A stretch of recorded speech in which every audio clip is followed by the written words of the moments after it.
Welcome everyone to workshop 3 in our series Working Well with Women with Disabilities. Today is our workshop Good Practice, and this was developed and presented by myself, Siobhan Gibbs and Smiley. This workshop series was developed by WILD in partnership with WorkUp Queensland and Queenslanders with Disability Network. Women with Disability were involved in all aspects of development, facilitation of live workshops and recording of these videos. We use the term disability throughout this series, and this is inclusive of women with chronic health conditions and all experiences of disability. We want to thank the women involved for sharing their experiences and their wisdom to make this workshop series possible. We wish to acknowledge that we work and live on stolen land. We pay our respects to their elders, past, present, and emerging. And we want to acknowledge the Aboriginal and Torres Strait Islander people who have contributed to this project, as well as their ongoing wisdom sharing and support to our sectors. This was and always will be Aboriginal land. We wish to also acknowledge the people with disability that have contributed to this project and continue to support our sectors. Their wisdom is invaluable and they are paving the way for a more inclusive and accessible community and sectors. Important before we get started to just take a moment to remind ourselves that it's okay if you need to take a break. We will be talking about gendered violence, abuse and neglect. This may be triggering or difficult for some, so please do what you need to do to take care of yourself. If you do need to seek support, 1-800-RESPECT is a great point of support for both workers and clients. It's also okay to feel challenged. Today is the third workshop in our series, Working Well with Women with Disability, Good Practice. The target audience for this series is for workers in the sexual violence, domestic and family violence, and women's health and wellbeing sectors within Queensland. Though the information is definitely applicable nationally, please take a moment just to check in with your own state or territory's legislation or practice guidelines as they may vary. So today's workshop, we're going to be hearing some experiences from women with disability. We're going to be talking a lot around communication tips, talking about capacity and consent. We're going to talk about abstract versus concrete language and thought, safety planning for women with disabilities, how to work well with support workers, and adjusted counselling practice advice from workers. A lot of this content will actually be contained within your handout today, and good practice is a really broad point of conversation. So today is really a snapshot. So I really encourage you to have a look at your handout, as I've linked to some additional training resources that will be super helpful, particularly around specifically counselling contexts. To start off today, I wanted to touch on intersectionality. So this refers to the complex, cumulative way in which the effects of multiple forms of discrimination combine, overlap, or intersect, especially in the experiences of marginalised individuals or groups. And this term was developed by Kimberly Crenshaw. It's important to consider the fact that the dominant form of discrimination that a person is probably feeling in the moment that they're accessing your service is violence. However, there are so many other factors at play that often compound that experience. So obviously we're focusing this series on disability and how that impacts a person's experience, but it's important also to consider some other factors such as a person's gender and gender identity. It is well documented that women experience sexual violence and domestic and family violence at a much higher rate than men. But it's also important to acknowledge that people that are gender diverse or transgender often also experience an incredibly high representation in sexual violence and domestic and family violence statistics. And those are often underreported. And so it's important to consider those factors when you're working with someone. So it's important to consider a person's nationality, someone's race, and within those, the cultural considerations we have to be aware of. It's important at any given moment to always be clear where your limitations of understanding are, and that we as workers are always looking to increase our understanding so that we can best support someone. Of course, age is a significant factor, and of course, a person's sexuality. And often too, people in homosexual relationships or queer relationships do experience a high level of domestic violence and sexual violence, though underreported. In speaking with some different women around this topic in particular, there was one of the women who contributed her thoughts to the project, spoke to me about how she accesses different services for different facets of her identity. So she gets support from ATSIX and BIOC as culturally safe doctors and psychologists because she is Aboriginal. And then her support workers help her with her disability but respect her culture. And she spoke a lot about how she would do cultural education for her support workers so they better understood how her identity would impact how she worked with them, or when she needed to go about culturally specific activities that wouldn't be appropriate for them to participate in if they weren't Aboriginal. And that was a really interesting moment for me as a worker, realizing that sometimes the best thing we can do for someone is acknowledge when we're not the best person to help them. So keeping in mind that you're never in isolation in practice, and always to look for people to collaborate with so you can best support someone in all facets of themselves. Let's begin with a case study here, and this is Ellen. So Ellen is a young woman who's come to her first meeting with you. So you're an intake officer at a sexual violence service. Ellen has disclosed sexual assault from her housemate, and Ellen's support worker has come with her to the meeting. Your goal is to check Ellen's safety and see what supports your service can provide her. So once again, as we have in previous workshops, take a moment to pause this video, have a reflection, and then we'll get back into the series. So these first appointments are very crucial, particularly when working with someone that's experiencing something like domestic and family violence or sexual violence. And important to always remember that this might be the first time that a person has formally sought out support. So in conversation with a group of women with disabilities that we consulted with as not only a part of this project, but also in other projects through WILD, a few of them gave us some advice around what best to do at that first appointment. A lot of them strongly suggested offering a cuppa, offering to sit somewhere outside or with the door open so that someone always has choice in how you engage. It was interesting, a few women all spoke about the fact they found it very distressing to be in a small enclosed space for those first meetings when they feel uncertain and they're still in crisis. So offering an alternative where safe to do so is really useful. Check if they would like to have a support person present and support that if they do. One of the women spoke to us about having a really difficult time convincing a police officer during the first time she made a report about sexual violence that they didn't want the support worker present. And of course, we need to ensure confidentiality, ensure that someone isn't going to take over or lead the conversation instead of the woman with disability. But more often than not, it'll make someone feel a lot more comfortable. And often support workers can provide you as a worker a lot of insight into how best to communicate with the person. It's important to talk slowly, but not baby talk. Those two things are very different, and we'll break that down a little bit more in a moment. Don't comment, "You look well today," or think statements such as that, as this comes across as a bit ableist and excuses invisible disabilities. A lot of women in the focus group echoed that they really, really didn't enjoy when people would say that they looked well, or, "Oh, you're looking good today, better than usual," statements like that. Particularly one woman talked about how sometimes she uses a mobility aid and sometimes she doesn't because her disability shifts day to day. And those comments she felt discounted her when she did use the mobility aid, or that people thought less of her. And it's about being clear at the beginning about what you want to know and why. As we talked about when asking someone to share their disability, it's really important to be clear as to why you need to know certain information, because otherwise a person won't want to share that confidential information for fear of stigmatization, or that it won't be confidential between the two of you. So to start things off talking about best communication, we're going to have a quick look at abstract versus concrete language. For people who have an intellectual disability and for those experiencing trauma, abstract language can be really difficult to understand and comprehend.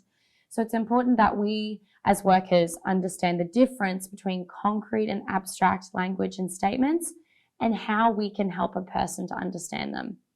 So concrete thinking is when we process information literally based on the here and now.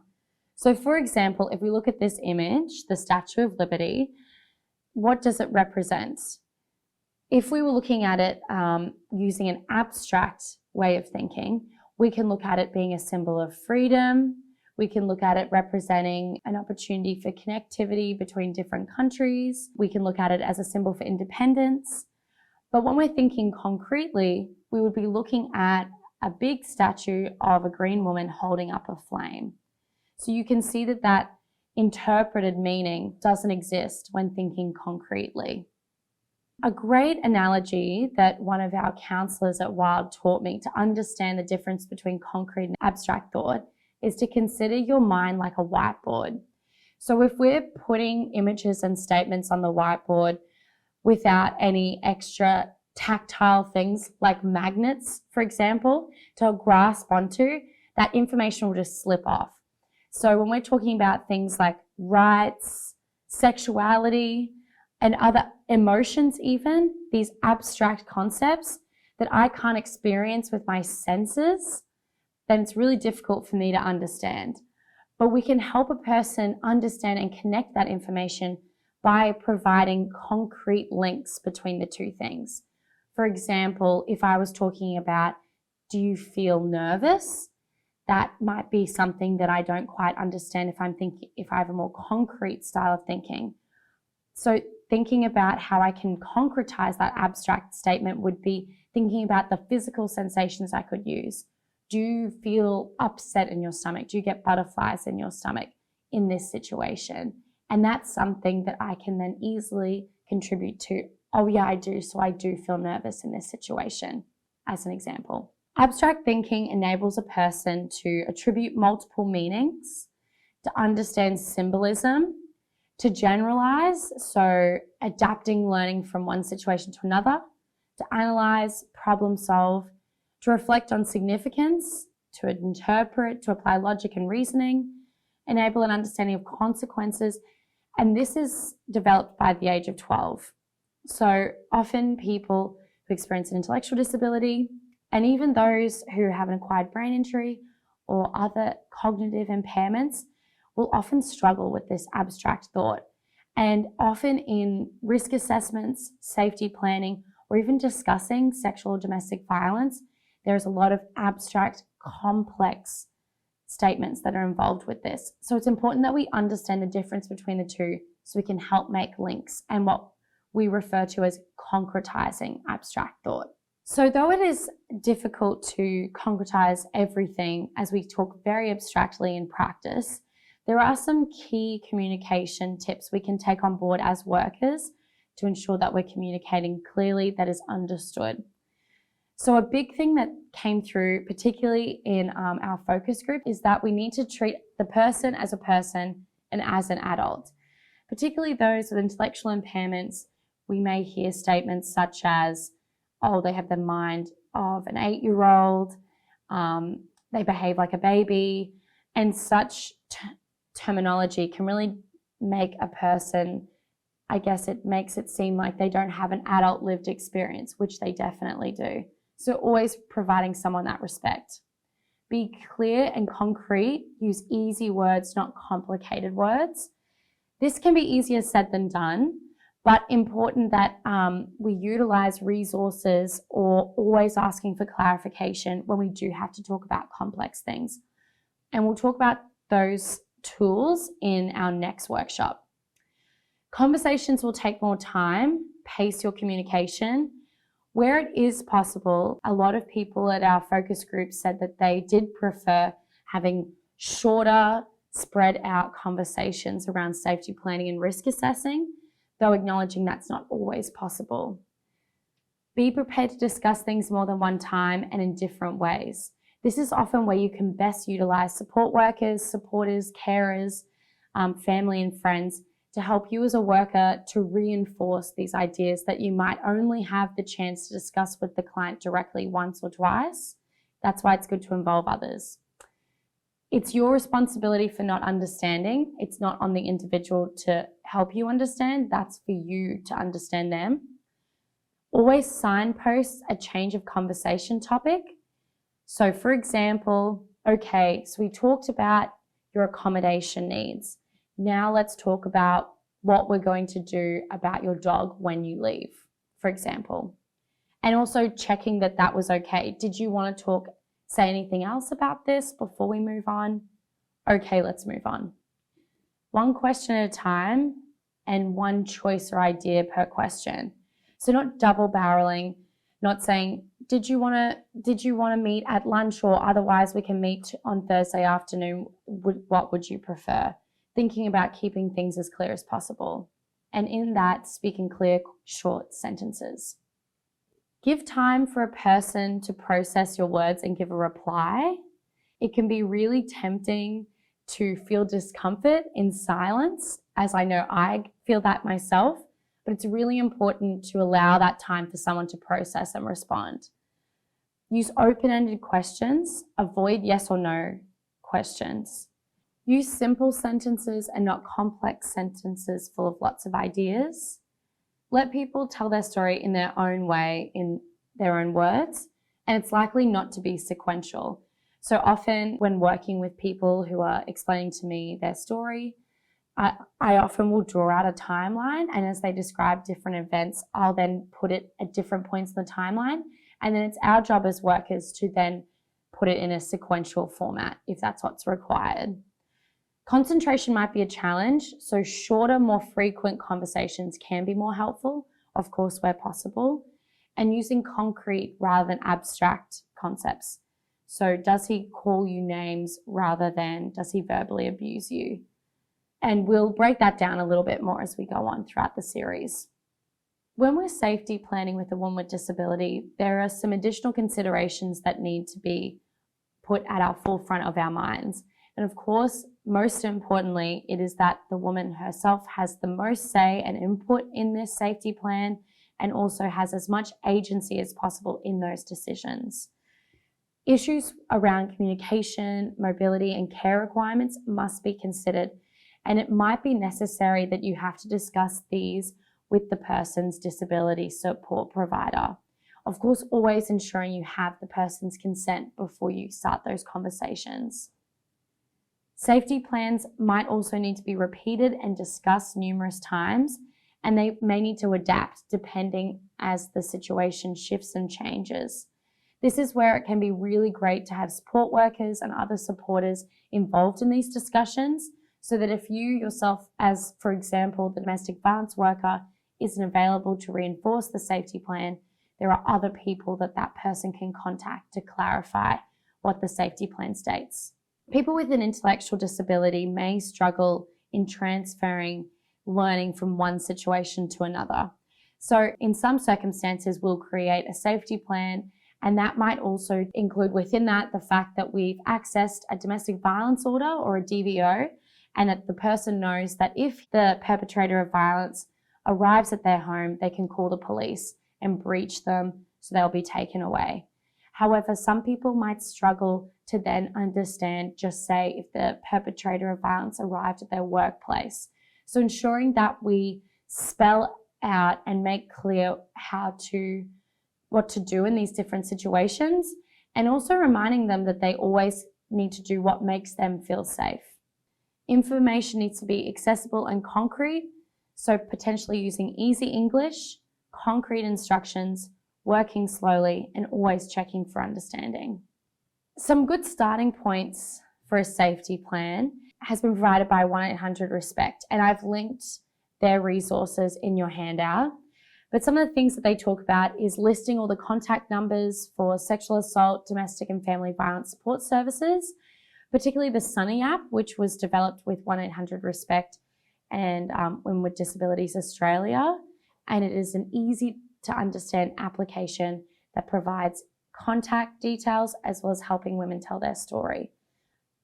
Consider listing emergency contact numbers, identifying a safe place to go if there is danger, and then breaking down how to get there. And also considering the fact if someone's navigating public transport, how those routes may shift depending on the time of day. Identifying a friend or family member or other trusted person who can assist in an emergency and how to contact them. Identifying a way to get access to money in an emergency.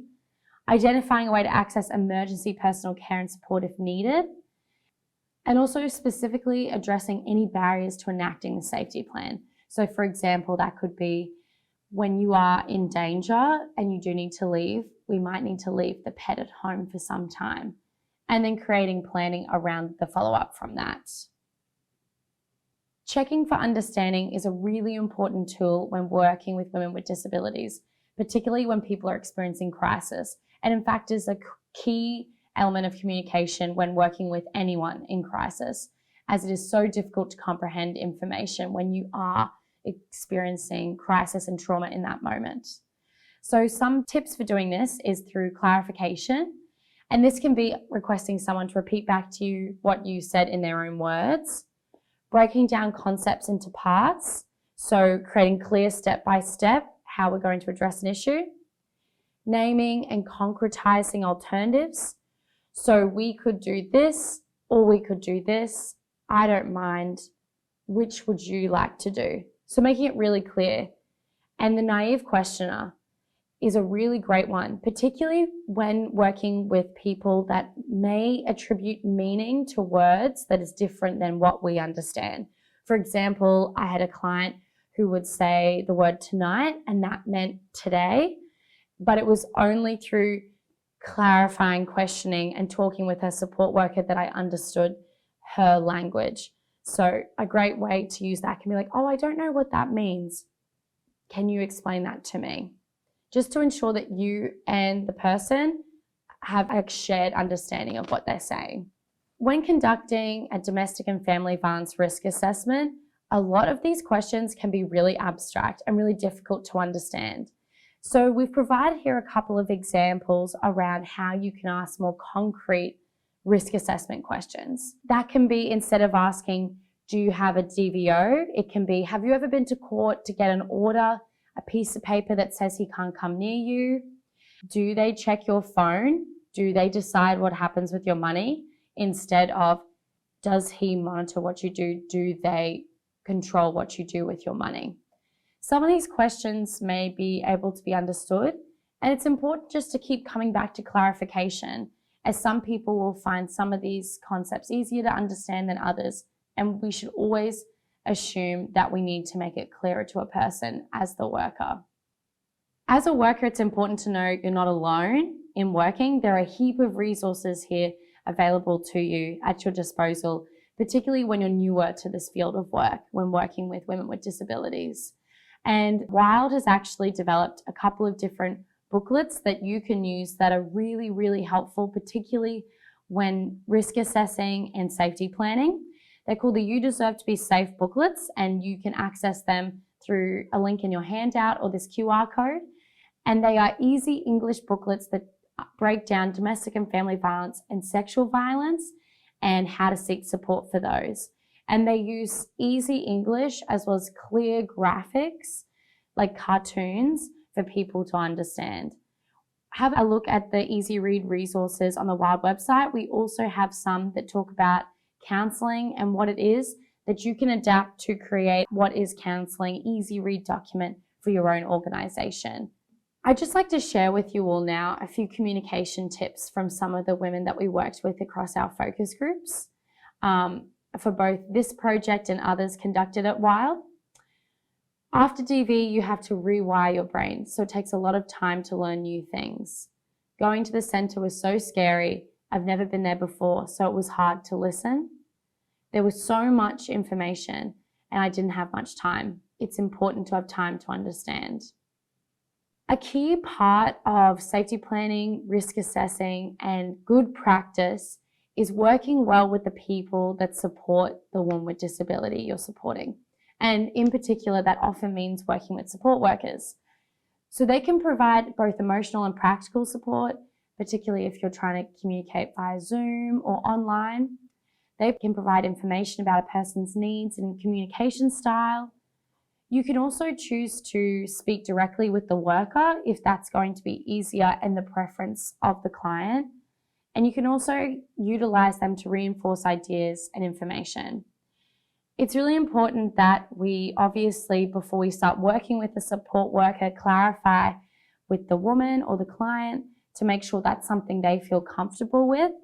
And of course, as a worker, taking a moment to evaluate whether that they are a safe person and talking really clearly around the confidentiality of the work that you're doing together to ensure that someone, for example, has transport that is safe and secure to get to your appointments, as well as having someone that's more readily accessible to the person to reinforce ideas or concepts. And you can do this by potentially creating a safety plan together that's written, that you can provide with the consent of the woman a copy to the support worker or their disability service. So there's another point of call, particularly if you're not available to them outside of normal business hours. It's also great to know that the person you're working with has someone they can debrief with and have some emotional support. As we know, this is a really difficult and challenging experience for anyone going through sexual or domestic and family violence. So to ensure that someone's got that emotional support is really, really useful. And also supporting a person to then take care of themselves, to prioritize self-care and ensure that when they go home, they are able to not be sitting in a state of fear all the time or trauma. And also to, like anyone that is supporting someone experiencing domestic and family violence, it's important too for us as workers to check in with the worker as to whether they need support and also to ensure that they understand the limitations of your expectations of them. For example, the support worker wouldn't be developing the risk assessment, nor would it be expected of them to implement some of the more high risk elements of the risk assessment. However, making sure that they know their role can be to help explain what to do, for example. And just ensuring that the support worker, if your client feels comfortable, can contact you directly if they need to clarify their role within all of this, and making sure we're directing them to where they can then also get support themselves, particularly when experiencing vicarious trauma. So WorkUp, alongside a couple of other organisations, such as the Queensland Centre for Domestic and Family Violence Research, have developed a disability and domestic and family violence training series for support workers. And you can see just a little brief snapshot here what sort of information is available to workers who access this training. It's free and it's online and it's available through this QR code or through your handout. And I would strongly recommend, if you find you're working with support workers who don't understand the nuances of domestic and family violence very much, directing them this way so that they can feel informed and supported as well as in their practice. We've talked a lot throughout this series so far about accessibility in practice, and that can mean a broad range of different things. And we could be talking about physical accessibility, such as physically being able to access a room. Are there aids or is it wheelchair accessible? But accessibility also talks to flexible appointments and potentially needing multiple appointments, allowing more time for longer appointments if that's preferable to the person, providing easy read material, making your service known to people who have a disability. That was something that came up a lot in the focus groups, is often a mainstream service people with disability assume that they will not cater to their needs, when in fact we know that this is definitely possible. Always being mindful of our communication, checking for assumptions we might be making, and a willingness to work with person's supporters where appropriate. Take a moment now to pause and reflect. How will this knowledge and practice be embedded and continuously improved upon in your organisation? And how might conducting a disability audit and creating a disability action plan be helpful? So this was something that was strongly endorsed by a couple of the different co-facilitators we worked with. And there's information about this in your handout, but we'll also include it in Workshop 5. Here we have a couple more quotes from women with disability that have contributed their insights to both this program and other focus groups that WILD has conducted over the last year. And I won't read all of these, but I think that it's important that we take note of what it is like to have this experience, and always coming in as a new learner in this space, particularly when you don't have a lived experience of disability. And so finally, Police and workers always said that I couldn't take care of my baby because I'm Aboriginal and I have a disability. But that is not true. I can recover from my past, care for my baby, and be a good person. Nothing can change that. People are quick to give their opinion. Oh, you look great today, or wow, I can't believe how good you look, though I am in so much pain. I've fought for my independence, fought for the custody of my children, and fight every day to support myself. Those words can dismiss me, but I will never forget my strength. And now to conclude today's workshop, we're now going to listen to a conversation I had with one of our co-facilitators, Smiley, and particularly sharing her insights as someone that identifies as having an intellectual disability and her experiences of seeking support and seeking to be understood. I hope you enjoy our conversation. So one of the things I asked Smiley was that only 29% of people with disabilities report sexual violence to police in Australia. Is that true? Really? Yeah, it's only about a third. So I was saying, why do you think maybe people don't want to report to police? Not many people. Because maybe I think they get scared of talking to police, like reporting it. What's her name? Like when they report who done it, then they get them in. And sometimes they say, oh, she's lying about this. Oh, she wanted this. Like that's sometimes what happens as well. Like they think they're lying about it. Yeah. So you get worried that the perpetrator or the person that did the bad things. Yeah. Who fingers that the person who the girls are lying about it, but they wanted what I gave them, like that sort of thing. Yeah, because that's sometimes what happens. Is that what you were worried about? Yes. Yeah. Because he kept telling people about that. Yeah. He said, I didn't hurt her. I didn't get her pregnant. Because I said to Mum the other night, I said, I didn't go down to that friend's place for that. Yeah. I didn't know he was going to be down there. I didn't go there because I wanted to have sex with him. I hardly knew the guy. I didn't even know who was going to. I should have just stayed home. Yeah. Yeah. Exactly. Avoided the issue. But also, too, you need to remember that it's not your fault that happened. It feels like it is. It feels like it? What makes you feel like it's your fault? Is it what people say? Or is it how you feel? How I feel and what they say. Yeah. Because the next question I was going to ask you is, what did people say to you when you told them what happened to you? They said, because I said to them, I got pregnant. And they said, oh, did you want to do it with him? I said, no. I said, I hardly knew the guy. Then they said, oh, you should just keep the baby when you have it. Don't give it up for adoption. Give it away. And So people judge, a lot of judging. A lot of that, yeah. Yeah. But remember what your doctor said to you. Your doctor was kind. They said you were really strong to She said very strong to do what you did. That's right. And you are really strong. Absolutely. Awesome. So part of what we were talking about, good workers, they have really good empathy when helping people. Yeah. So what's an example of empathy, something that you do you think? What's that mean?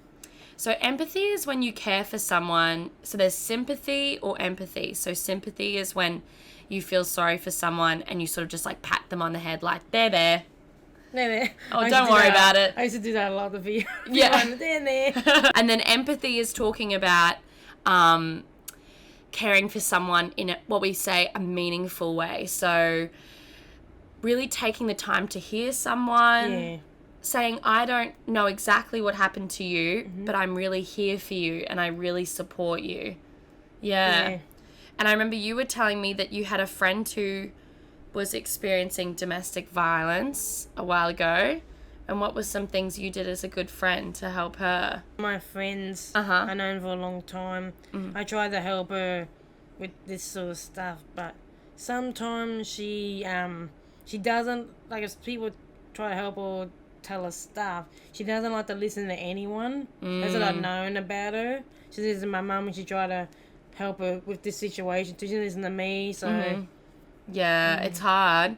But I remember you were telling me that you'd call her and try and make her laugh or invite her out to do things that's together. what we did in the past a lot. Yeah, we used to go out a lot. The fast lunch and stuff. Yeah. But she still had things going on at home. She used to text me and I said, "Oh, my uncle's doing this. He's hitting me," and That's awful. That's then really... she reported him. Yeah? Then his court case came up last month, and then I had to do a statement as well. Right. Because she told me about it, so then she gave the detective my number, and then he rang me, and then actually came over to the house, and I had to sign the statement, but he said if I had to go to court, he'll ring you, but I don't think I have to go now, because he didn't call me. That's good. Because I didn't want to go to court. No way. I didn't want to go, because you see him in there, and... Absolutely. Yeah. But you're definitely being a good friend. Yeah.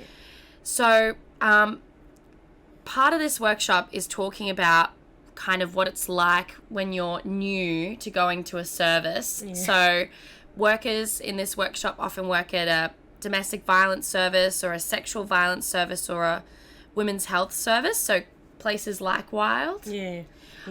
Yeah.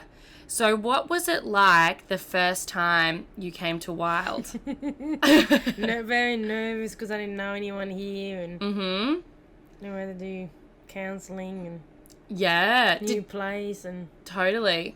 Did you have any help to get here?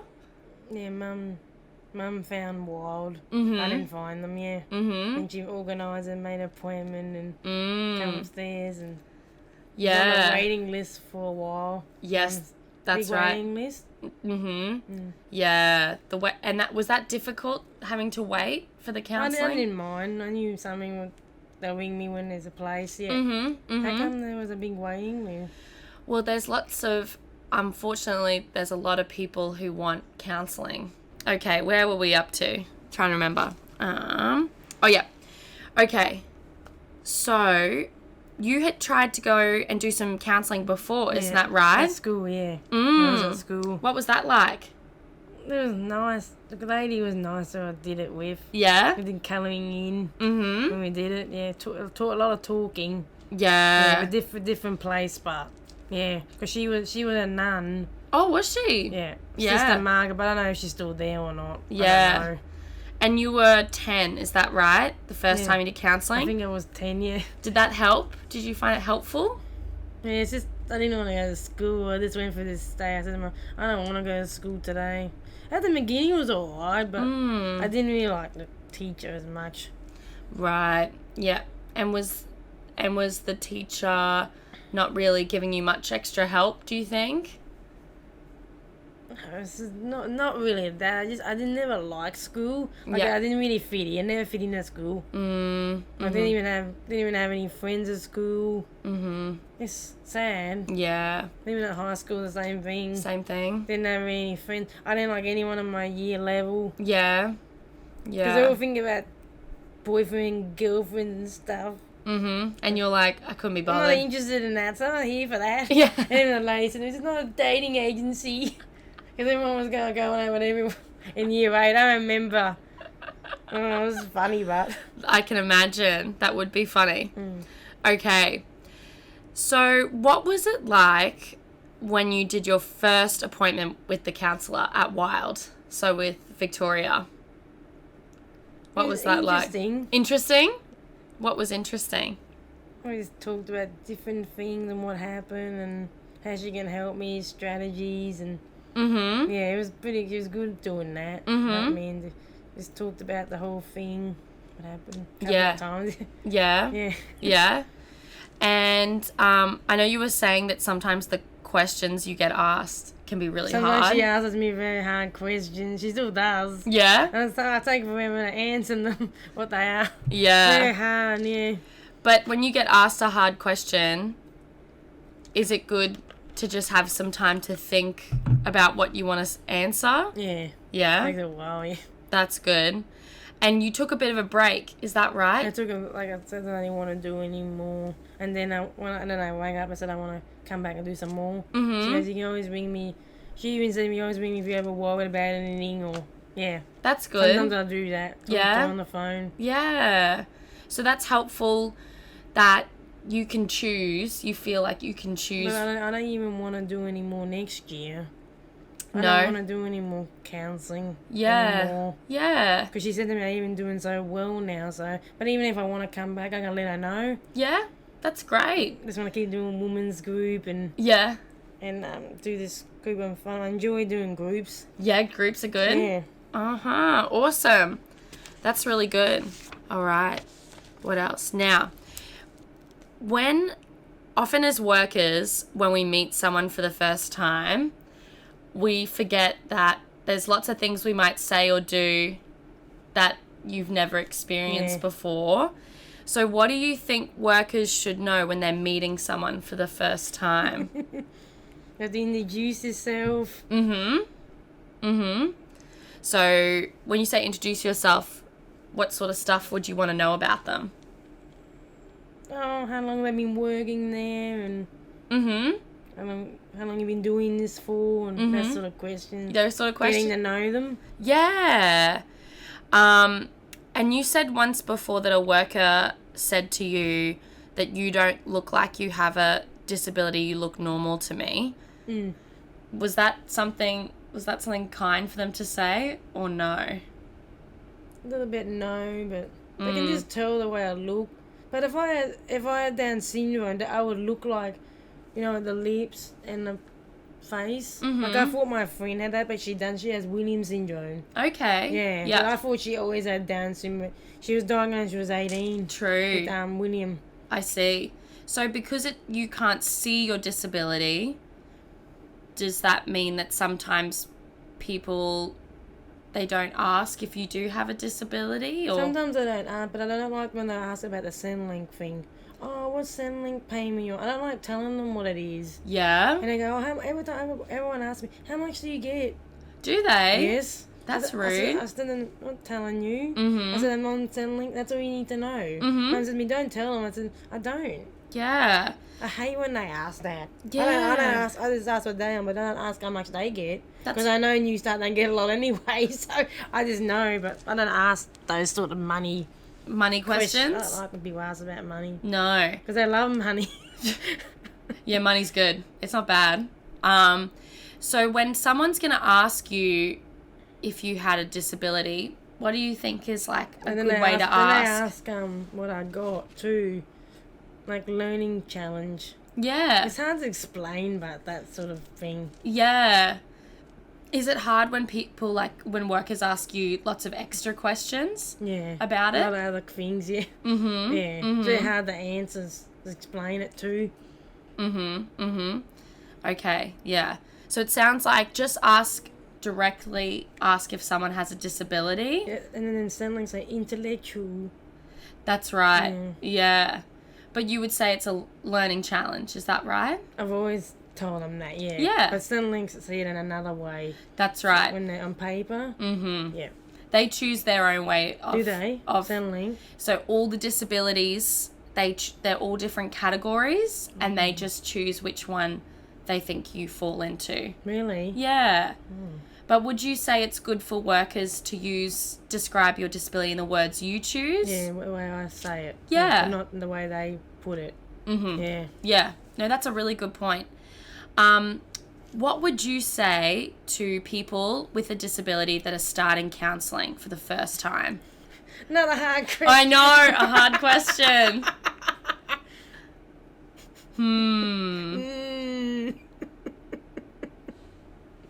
I don't know. Did you want... Well, it's normal to feel nervous. It's understandable to feel like that. Mm-hmm. Because you're in a new environment.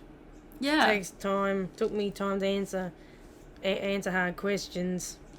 And that's okay. Yeah, exactly. Just like right now. Yeah, when you're like Victoria. Another hard question. Still coming out of me.